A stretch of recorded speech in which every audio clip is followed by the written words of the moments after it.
Zara Chen sat in the cold metal chair staring at the medical scanner's screen. The numbers glowed red against the dark display. Her hands shook as she read the results again and again. The words were clear. Genetic markers indicated severe fertility issues. In the year 2387, on the colony world Kepler 442c, this was like getting a death sentence. "I'm sorry, Zara," Dr. Martinez said softly. "The tests don't lie. Your genetic code shows problems that make pregnancy almost impossible." Zara nodded slowly. She had expected this news, but hearing it still hurt. Around her, the medical bay hummed with machines and busy workers. Outside the small window, she could see the red sky of their colony world. Two suns hung in the distance, casting strange shadows across the metal buildings. "Does this mean?" she started to ask. "You'll need to register with the colony administration," the doctor said. "They'll decide what happens next." Zara walked home through the busy streets. The colony was built like a giant grid with straight roads and square buildings. Everything was designed for efficiency. Nothing was wasted here. People who couldn't contribute to the colony's growth were relocated. Her parents waited for her in their small apartment. Her father, David Chen, was a mid-level administrator for the colony. Her mother, Lynn, worked in the food distribution center. Both of them looked nervous as Zara entered. "Well?" her mother asked. Zara handed over the medical report. Her father read it quickly, his face growing pale. Her mother covered her mouth with her hand. "This is bad," her father said. "Very bad. I know," Zara replied. "But maybe I can still help the colony in other ways. I'm good with computers and machines. I can fix things that others can't." Her parents looked at each other. Something passed between them that Zara didn't understand. "Sit down, dear," her mother said. Zara sat on their old couch. The apartment was small but clean. Through the window, she could see families walking together in the street below. Children ran and played while their parents watched. Soon those same children would take tests to see if they were suitable for colony life. "There might be another option," her father said carefully. "The hegemony has been looking for workers." Zara's blood went cold. The hegemony was a group of alien races that controlled much of the galaxy. They used humans as workers and servants. It wasn't slavery exactly, but it wasn't freedom either. "You want to trade me away?" Zara asked. "It's not trading," her mother said quickly. "It's finding you a place where you can be useful. Where I won't embarrass you, you mean?" Her father's face hardened. "Zara, be practical. I have a position to maintain. If word gets out that my daughter is defective, it could hurt my career. The colony needs strong leaders, and strong leaders don't have broken daughters. That's not what I meant, but Zara knew it was exactly what he meant. In the colony system, genetic fitness was everything. People who couldn't have children were seen as evolutionary dead ends.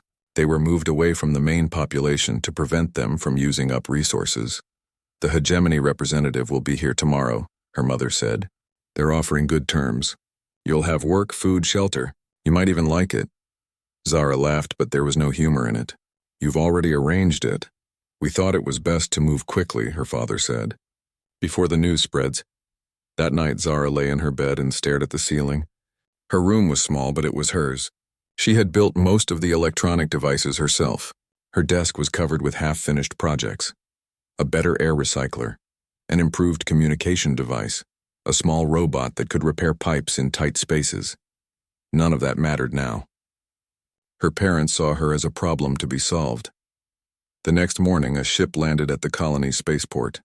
It was long and silver with strange markings on its sides. The hegemony representative was a tall alien with blue skin and 4 arms. It spoke through a translation device that hung around its neck. "The human female will be transported to Sector 7, it said in a mechanical voice. "She will work in technical maintenance. The contract is for 10 years. "What happens after 10 years? Zara asked. "Extension is possible based on performance." Her parents signed the papers quickly. They didn't look at her while they did it. Her mother cried softly, but she didn't try to stop what was happening.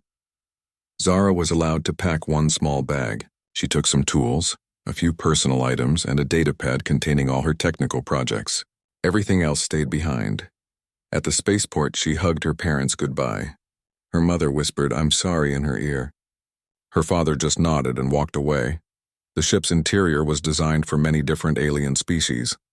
The ceiling was very high to accommodate tall races. There were multiple types of seats and breathing apparatus. Zara was the only human on board. Her assigned space was a small cabin with a narrow bed and a tiny bathroom. There was a small window that showed the stars outside.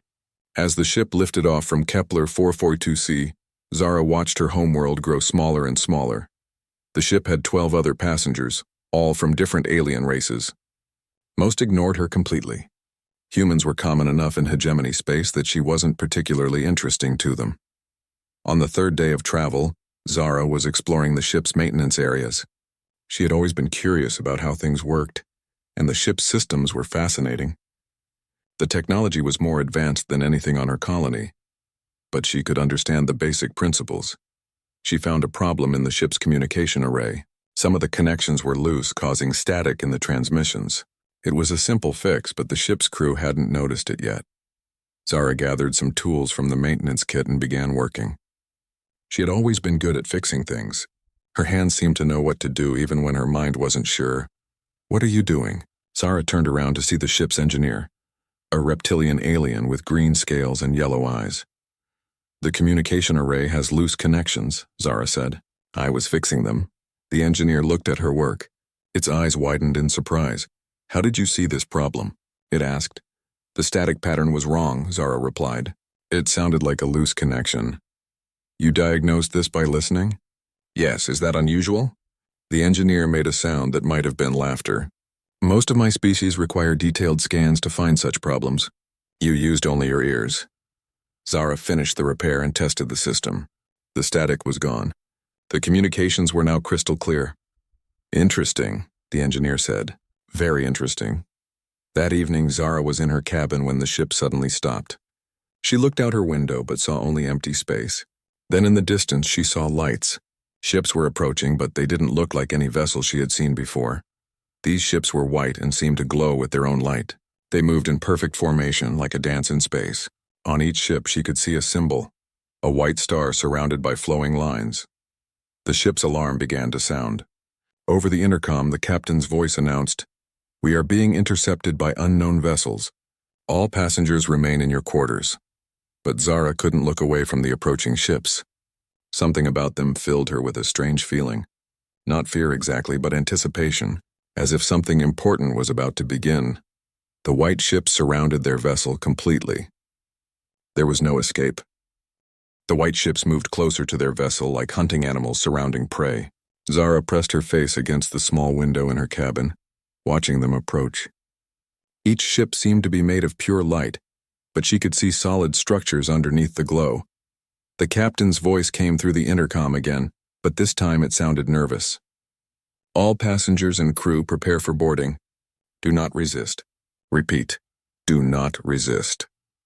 Zara heard footsteps running through the corridors outside her cabin. Someone was shouting orders in a language she didn't recognize. The ship shook slightly as something attached to its hull. Then the lights went out. Emergency lighting kicked in a moment later, bathing everything in red. Zara grabbed her small bag and tried to decide what to do. The door to her cabin was locked from the outside, but she had noticed earlier that the ventilation system was large enough for a human to crawl through. She used her multi-tool to remove the vent cover and climbed inside. The metal shaft was cold against her hands and knees as she crawled toward the main corridor. Through the thin walls, she could hear strange sounds, a humming noise that seemed to come from everywhere at once. When she reached the main corridor, she carefully pushed out another vent cover and dropped down. The corridor was empty, but she could see a strange blue light coming from the direction of the cargo bay. Zara moved quietly toward the light. As she got closer, she realized it wasn't just light, it was something alive. The blue glow pulsed like a heartbeat. In the cargo bay, she saw them. 3 beings made of pure energy floated in the air. They had roughly human shapes, but their bodies were transparent and filled with swirling light. When they moved, trails of brightness followed them like comet tails. One of them turned toward her even though she was hiding behind a stack of cargo containers.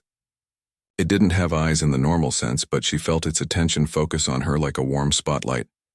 "Interesting," it said, though its voice seemed to come from inside her head rather than her ears. "A human who can see us clearly." The other energy beings turned to look at her as well. Zara stepped out from behind the containers, not sure why she wasn't afraid. "You're not afraid," the first being observed. Most organic life forms find our presence disturbing. You're beautiful, Zara said honestly. Like living stars. The beings pulsed brighter for a moment as if pleased by her words. I am Celestine, the first being said. We are Luminari. You are being transported to the hegemony against your will. Not exactly against my will, Zara replied. My parents sent me away because I'm defective. Defective how? I can't have children. In my colony, that makes me useless. The three Luminari exchanged what might have been glances. Energy flowed between them in patterns that Zara found somehow familiar, like a language she almost understood. Your genetic pattern is not defective, Celestine said. It is evolved. Your neural pathways are compatible with energy-based consciousness. This is extremely rare. What does that mean? It means you can communicate with us directly mind to mind. Most organic beings require translation devices. You do not. As if to prove the point, Zara suddenly understood the energy patterns flowing between the Luminari. They were discussing whether to take her with them or leave her with the hegemony ship. You can take me? She asked.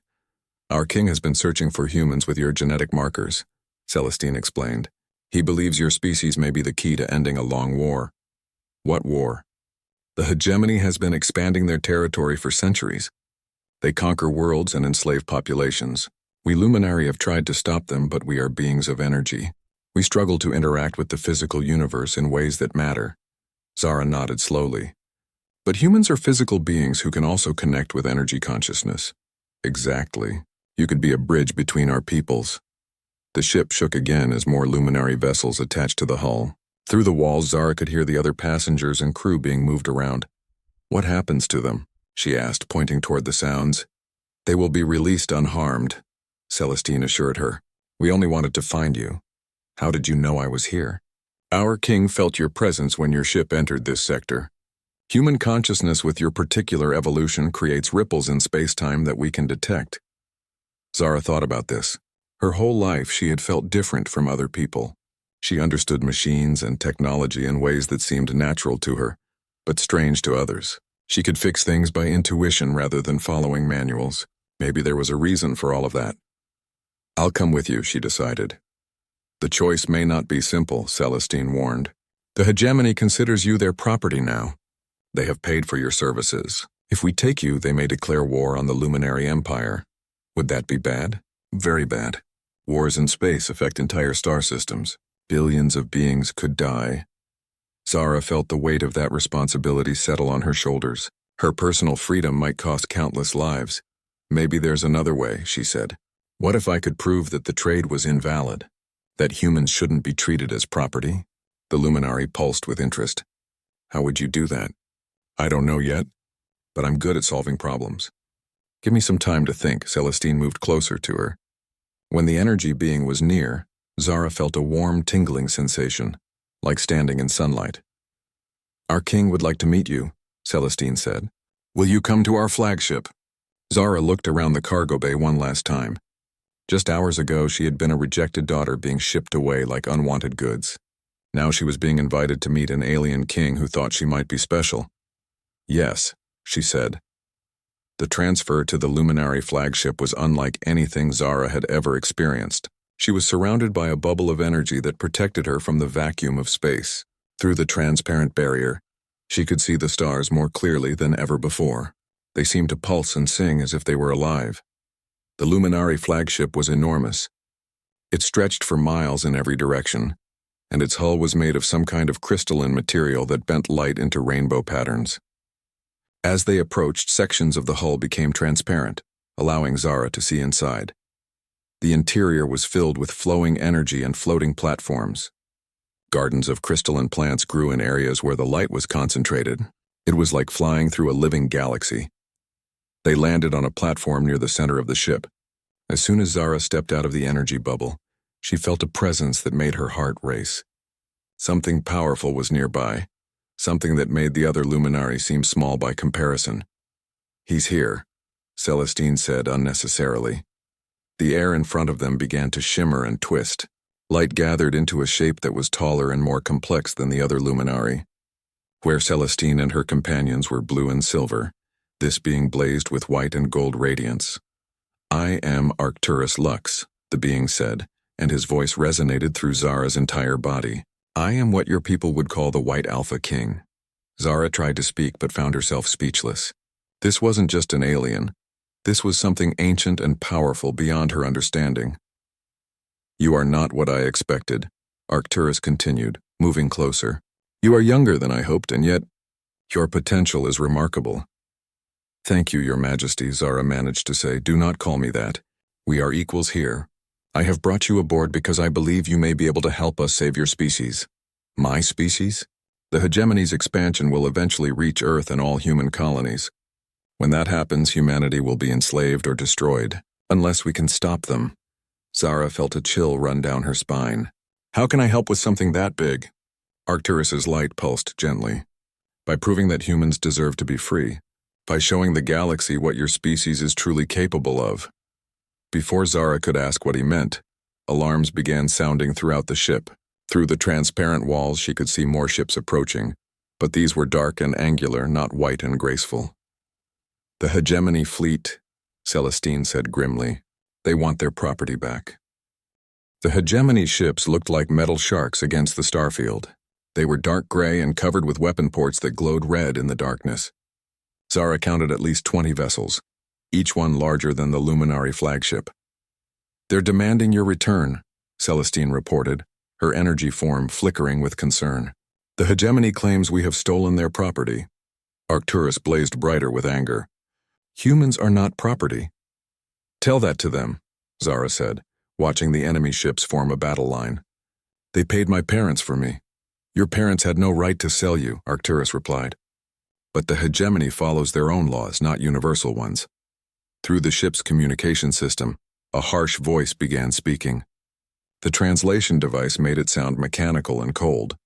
Luminary vessel, you have taken possession of contracted human labor. Return the human immediately or face military consequences. Arcturus turned to Zara, his white light pulsing thoughtfully. I could fight them. My fleet could probably win, but the cost would be enormous. Both sides would lose many lives. There has to be another way, Zara said. There is, Arcturus replied slowly. An ancient law that even the hegemony respects. The trial of worth. Celestine's energy dimmed. That hasn't been invoked in over 1,000 years. What's the trial of worth? Zara asked. A test to prove that a species deserves special protection, Arcturus explained. If you can pass 3 challenges that demonstrate human potential, the hegemony must recognize humanity as a protected species. All contracts for human labor would become void. And if I fail, then humans become permanent property of the hegemony. Every human in the galaxy, including those on Earth. Zara felt the weight of an entire species settle on her shoulders. Millions of people she had never met were depending on her success. I'll do it, she said. The trial was conducted in neutral space, midway between the 2 fleets. A massive structure materialized out of nothing. Apparently something the hegemony could create when needed. It looked like a crystal cathedral floating in space, with chambers for each of the 3 challenges.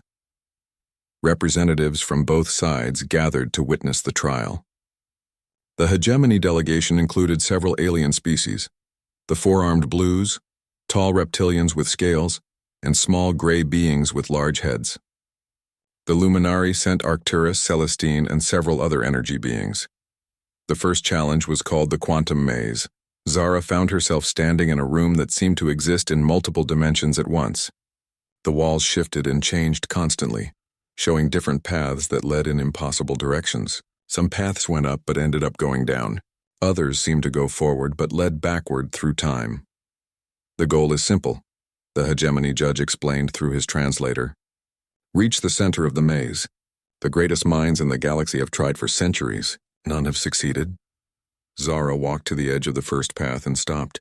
The math involved was beyond anything she had learned. But something about the patterns felt familiar. She closed her eyes and listened. The maze hummed softly like a machine running in the background. Each path had a different pitch, a different rhythm. Zara had always been good at hearing when machines were running properly or when something was wrong. She opened her eyes and began walking, not following the visual paths but following the sound. When the humming grew louder and more harmonious, she knew she was going the right way. When it became discordant, She turned back and tried a different route.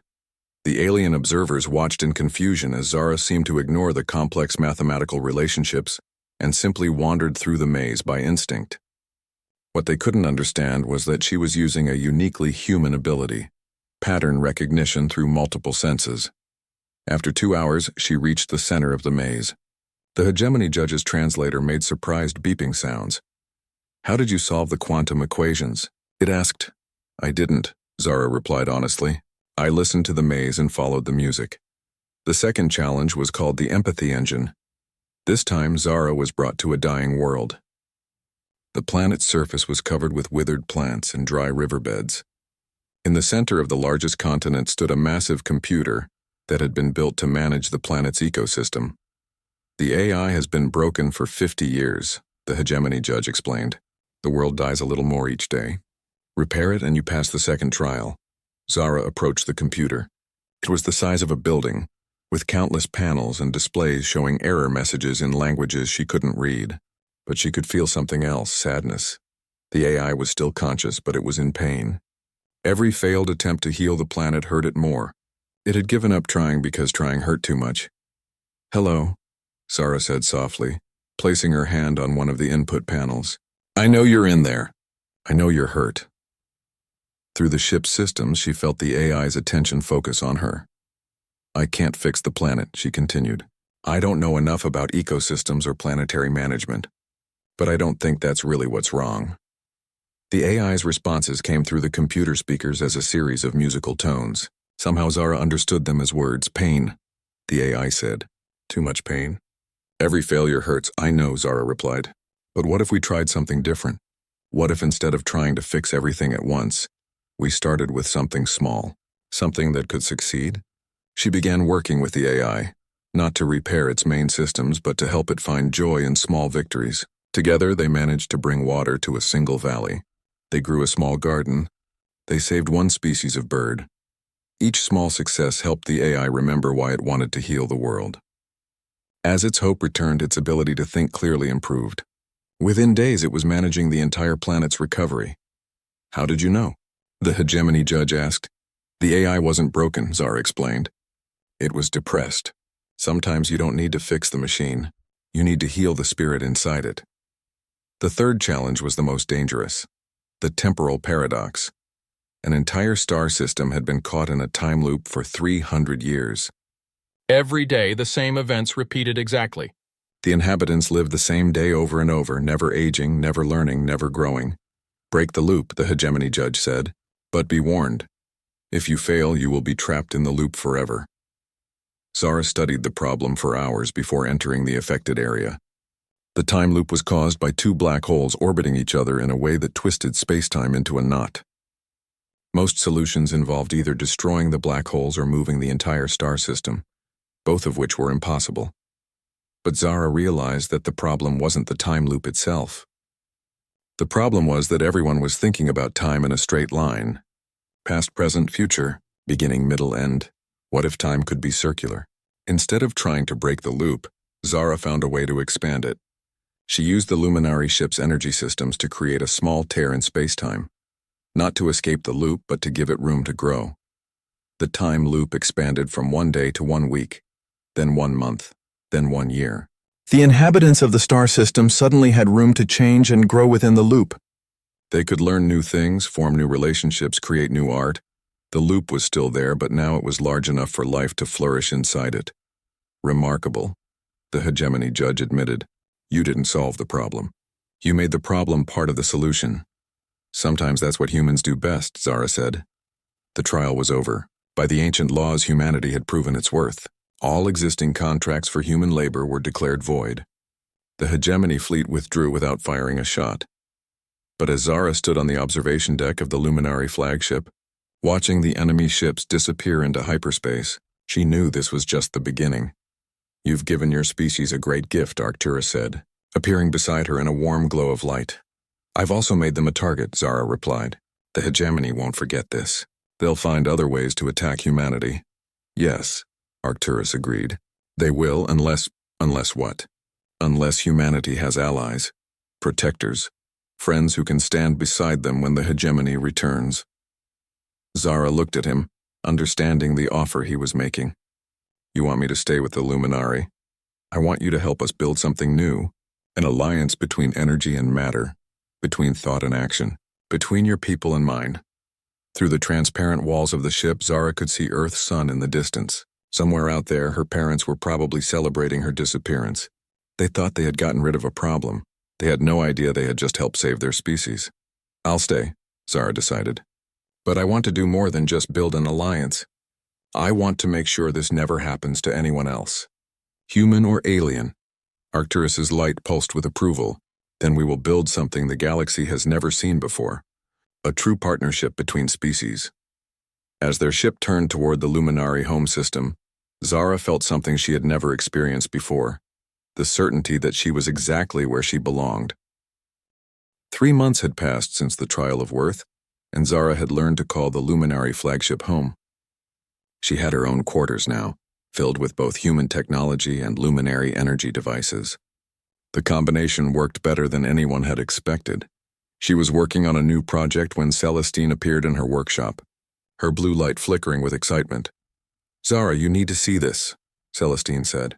We've discovered something about your genetic code. Zara followed her friend through the ship's flowing corridors to the research laboratory. The space was unlike anything on Earth. Streams of pure information flowed through the air like rivers of light, and data was processed by thinking crystals that grew from the walls. Arcturus was waiting for them, along with several other Luminari researchers. His white radiance seemed more intense than usual. We've been studying your DNA, he said without greeting. What we found changes everything. A hologram appeared in the center of the room, showing Zara's genetic code as a complex spiral of light. But there were sections that glowed differently from the rest. These markers, Arcturus continued, pointing to the glowing sections. They're not natural mutations. They were deliberately engineered. Engineered by who? Zara asked. By humans. A secret group that existed over 200 years ago, before your species spread to the stars. The hologram shifted, showing historical documents and research files that had been hidden in deep archives. They called themselves the Synthesis Project, Celestine explained. They believed that humanity would eventually encounter energy-based life forms like us. They wanted to prepare your species for that meeting. So they created people like me. They created the genetic markers that would allow some humans to communicate with energy consciousness, Arcturus confirmed. Your infertility is actually a sign that these markers are active in your system. Zara sat down heavily in one of the lab's floating chairs. My parents threw me away because I was exactly what humanity needed. The irony is profound, Arcturus agreed. But there's more. The Synthesis Project left detailed records of their work. According to their calculations, only 1 in 10 million humans carries the active markers. How many humans are there in the galaxy now? Approximately 50 billion, spread across hundreds of worlds. Zara did the math quickly. That means there are about 5,000 people like me out there. Yes, and if the hegemony discovers this information, they will hunt down every single one of them. The implications hit Zara like a physical blow.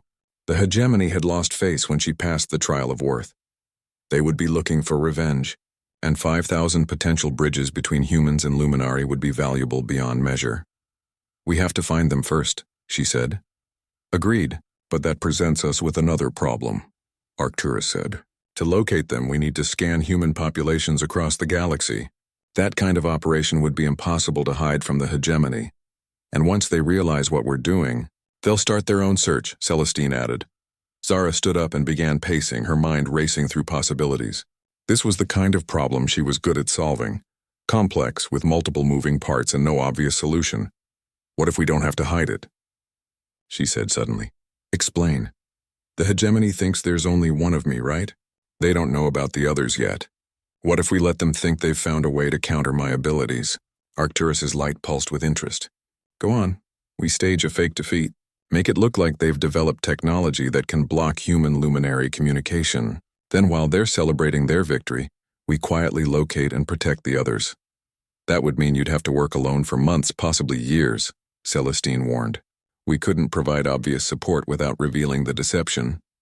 And if something goes wrong, if they capture you for real, Arcturus's light dimmed with concern. I know the risks, Zara said. But what's the alternative? Wait for them to find the others first? Before anyone could answer, alarms began sounding throughout the ship. Emergency lights flashed red as crew members rushed to their stations. What's happening? Zara asked. Incoming transmission from Earth, a voice announced over the intercom. Priority emergency. They rushed to the communication center where a large hologram was materializing. The image resolved into a human woman in a military uniform, her face grim with urgency. This is Admiral Sarah Chen of the Earth Defense Force, the woman said. I'm sending this message to all human settlements in the galaxy. The hegemony has begun attacking our outer colonies. They're not trying to capture territory. They're looking for something. Or someone. Zara's blood went cold. Chen was a common name, but the woman's features looked familiar. They've already hit New Shanghai and Kepler Station, the Admiral continued. Casualties are minimal, but they're scanning every human they encounter. We believe they're searching for individuals with specific genetic markers. They know, Celestine whispered. All human settlements are advised to go to maximum alert, Admiral Chen concluded. If you have any information about what the hegemony is searching for, please contact Earth Command immediately. Chen out. The hologram faded, leaving them in stunned silence. How did they find out so quickly? Zara asked. Someone told them, Arcturus said grimly. Someone with access to our research. The possibility that there was a spy among the Luminari was terrible to consider, but there was no other explanation. The hegemony had learned about the genetic markers within hours of the discovery. We need to move fast, Zara said. If they're already attacking colonies, the plan won't work now, Celestine pointed out. They know what they're looking for. Zara closed her eyes and tried to think. The situation had changed completely. Instead of a careful secret operation, they now faced an open race against time. The hegemony would find and capture humans with the genetic markers unless the Luminary could find them first. But there was another option. A dangerous one. What if we don't try to hide from them? Zara said slowly. What if we challenge them directly? You mean war? Arcturus asked. I mean a different kind of trial. Not just for my freedom, but for the freedom of all humans with the markers. She turned to face Arcturus directly, her mind made up. Marry me, she said. The Luminari in the room flickered with surprise. Energy beings didn't have facial expressions, but their light patterns conveyed shock clearly enough. Zara, Arcturus said carefully, I'm not sure you understand what you're suggesting. I understand perfectly. If we're bonded according to Luminari law, then I become part of your empire, and as your partner, I'd have the right to offer protection to other humans under Imperial law. The bonding process between a human and a Luminari is irreversible, Celestine warned. You would be changed on a fundamental level. Part human, part energy being. And if something goes wrong during the process, you could die, Arcturus added. Zara thought about her parents, who had thrown her away for being different. She thought about the thousands of people like her who were now being hunted across the galaxy. She thought about all the humans who might suffer if the hegemony wasn't stopped. The hegemony respects strength, she said. If I become something they've never seen before, something that proves human potential beyond any doubt, they'll have to acknowledge it. Or they'll try to destroy you, Arcturus replied. Let them try. But at least give me the chance to save my people. Arcturus was quiet for a long moment, his light pulsing in complex patterns that Zara had learned to recognize as deep thought. The bonding ceremony would have to be performed in full view of both fleets, he said finally. If we're going to use it as a political statement, we need witnesses. Then we call them here. Send a message to the hegemony. Tell them that the White Alpha King has chosen a human bride, and that the ceremony will demonstrate the true nature of human luminary partnership. They'll bring their entire fleet, Celestine warned. Good. When they see what we become together, they'll understand that humanity is under the protection of the Luminari Empire. Permanently. Arcturus moved closer to her, his radiance warm against her skin. Are you certain, Zara? Once this begins, there's no going back. You'll never be fully human again. Zara looked around the room at the beings who had become her family. Then she thought about all the humans who needed protection, all the people who had been rejected and thrown away like she had been. I was never fully human to begin with, she said. Maybe it's time to become something new. 3 days later, both fleets gathered in neutral space. The hegemony had brought over 100 ships, clearly expecting either a trap or an opportunity to capture Zara. The Luminari fleet was smaller but no less impressive, their white ships forming a protective circle around the ceremonial platform. Standing on that platform, wearing robes that seemed to be woven from starlight itself, Zara felt the weight of history settling around her. In a few hours, she would either become something unprecedented in galactic history, or she would die in the attempt. Either way, everything would change. The ceremonial platform floated in space between the two fleets like a crystal island among the stars. Zara could see hundreds of ships surrounding them, hegemony vessels dark and angular, Luminari ships glowing with inner light. Representatives from dozens of species had come to witness something that had never happened before. Arcturus stood across from her on the platform, his energy form blazing brighter than she had ever seen. Around them, ancient Luminari symbols had been carved into the crystal floor, each one pulsing with power that made the air itself hum. "Are you ready?" he asked, his voice carrying across space without need for communication devices. Zara nodded, though her heart was racing. The Luminari bonding ceremony was not like human marriage. It would literally merge their consciousness together, creating something new from the combination of matter and energy. "If this goes wrong," she began. "It won't," Arcturus assured her. "Trust in what you are, Zara. Trust in what we can become together."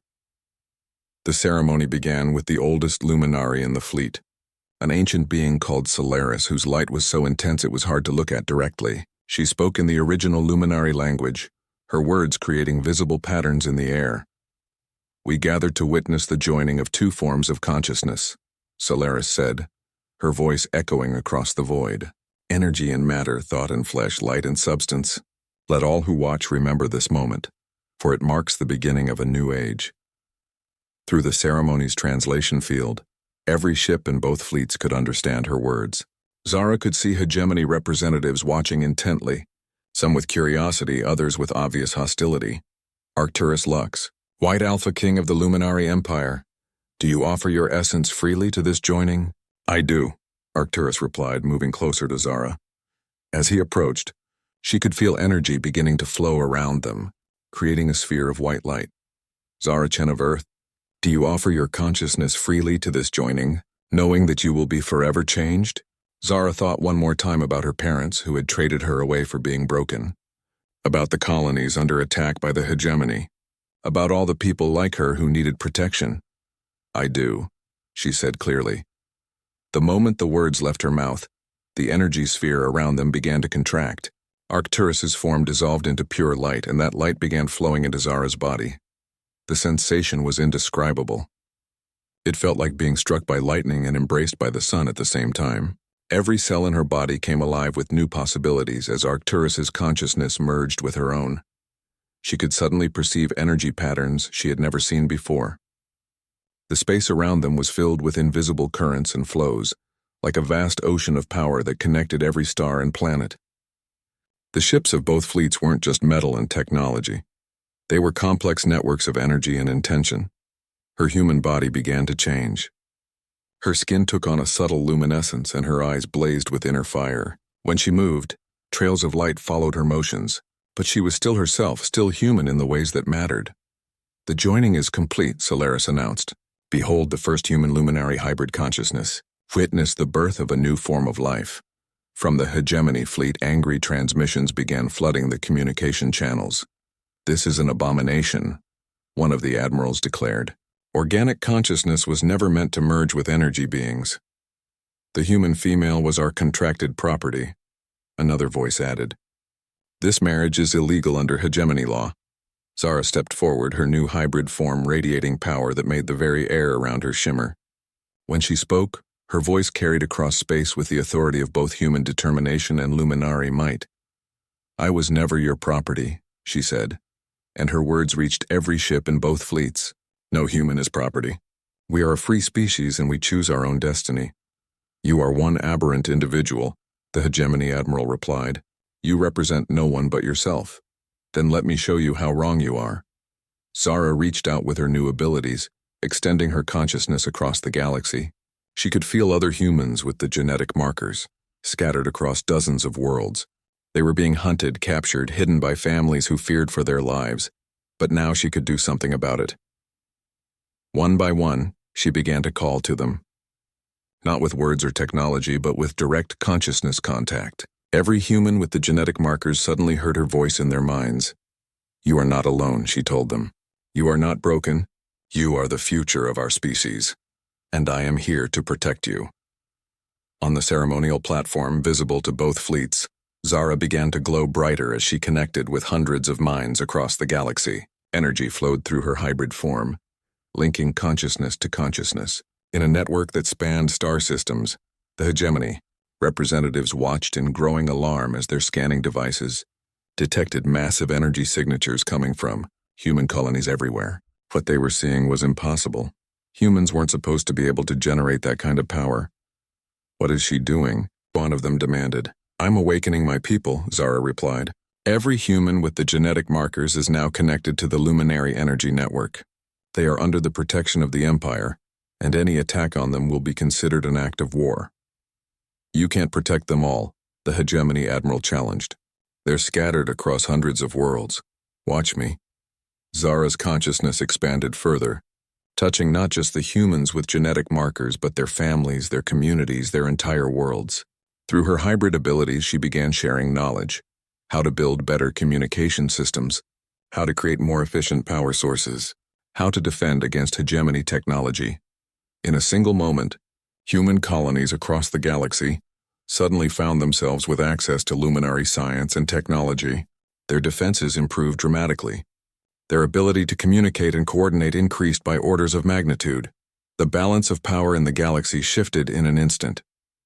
"This is what humans can become when they're free to reach their potential," Zara announced. "This is what we offer to any species willing to join us in alliance rather than conquest." The hegemony fleet began to withdraw, their admirals arguing furiously among themselves. They had come expecting to capture a valuable prize. Instead, they had witnessed the birth of something that could challenge their dominance of the galaxy, but not all of them left empty-handed. Several ships from different hegemony species broke away from the main fleet and approached the ceremonial platform. "We wish to discuss terms," one of the captains transmitted. "Our species grows tired of hegemony expansion. Perhaps it is time for new alliances." Over the following weeks, the Luminary flagship became the center of a new kind of diplomacy. Species that had been forced into the hegemony began sending representatives to discuss alternatives. The promise of human innovation combined with luminary power was appealing to civilizations that wanted to grow rather than simply conquer. Zara found herself at the center of it all, no longer just a rejected daughter but a bridge between worlds. Her hybrid nature allowed her to understand and communicate with species that had never been able to work together before. "You've started something remarkable," Arcturus told her one evening as they stood together on the observation deck. His consciousness was now permanently linked with hers, but he could still manifest independently when needed. "We started it," Zara corrected. "I couldn't have done any of this without you. And I couldn't have done it without your human perspective," he replied. "Your species' ability to see solutions where others see only problems. It's extraordinary. Through the transparent walls they could see construction beginning on a new type of space station. It was being built by humans, Luminary, and a dozen other species working together. The design incorporated the best ideas from all of them, creating something unprecedented. What do you think my parents would say if they could see this?" Zara asked. "I think they would realize they made the greatest mistake of their lives," Arcturus replied. "But their loss became the galaxy's gain." A communication alert chimed softly, and Celestine's form appeared beside them. "Zara, we're receiving a transmission from Earth," she said. "It's from Admiral Chen, the one who sent the warning about the hegemony attacks." The hologram of Admiral Chen materialized in front of them. But this time the woman's expression was very different. Instead of grim urgency, her face showed wonder and hope. "Miss Chen," the Admiral said, "I don't know if you remember me, but my name is Sarah Chen. Admiral Sarah Chen. I'm your sister." Zara stared at the hologram in shock. Her sister, the daughter her parents had kept because she was genetically normal, the one who had followed the proper path and joined the Earth Defense Force. "Sarah?" Zara whispered. "I've been watching what you've accomplished out there," Sarah continued. "The whole galaxy is talking about the human who became something more, who united species that have been enemies for centuries. And I just wanted you to know, I'm proud to be your sister." Tears formed in Zara's eyes, but they glowed with inner light as they fell. "I also wanted to tell you that things are changing here on Earth," Sarah said. "The government is reviewing all the genetic discrimination laws. Families are being reunited with children they sent away. Your success has shown us what we've been throwing away.